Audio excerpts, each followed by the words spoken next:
Chernobyl é a nova queridinha entre os fãs de séries. O programa é super elogiado e, fora das telas, fez aumentar o número de turistas na cidade fantasma da Ucrânia, onde aconteceu o maior acidente nuclear do mundo em 1986. Tá, mas esse tipo de usina só existe no exterior? Não.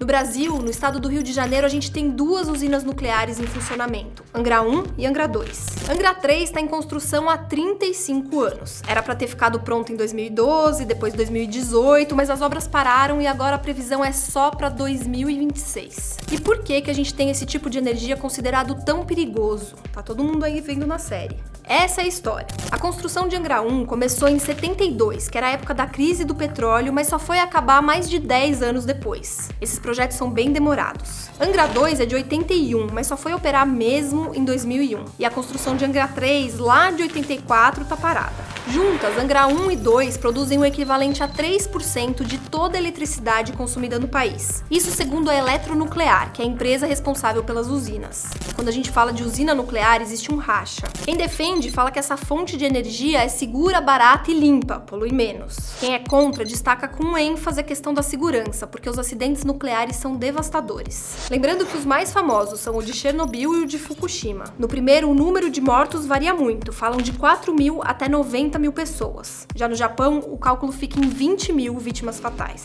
As mortes imediatas não são a única consequência. As áreas atingidas ficam contaminadas, os animais também, e os casos de câncer aumentam muito durante gerações.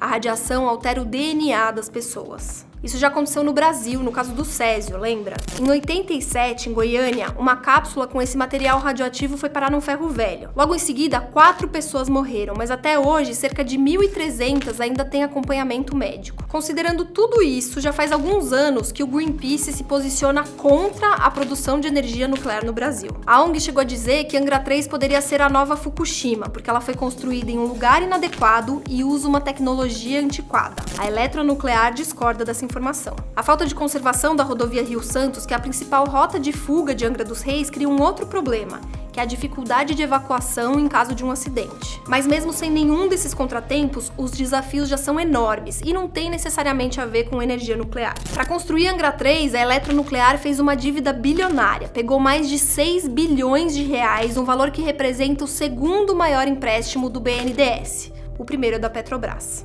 E a Eletronuclear está envolvida na Lava Jato.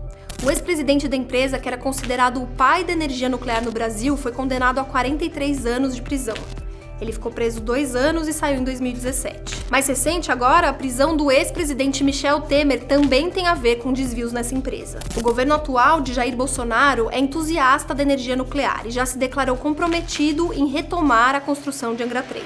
O deputado Eduardo Bolsonaro foi além.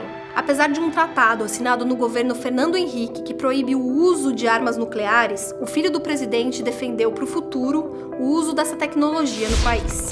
Se nós tivéssemos um efetivo maior, enfim, poder bélico maior, talvez fôssemos levados mais a sério pelo Maduro ou temido, quem sabe, pela China e pela Rússia.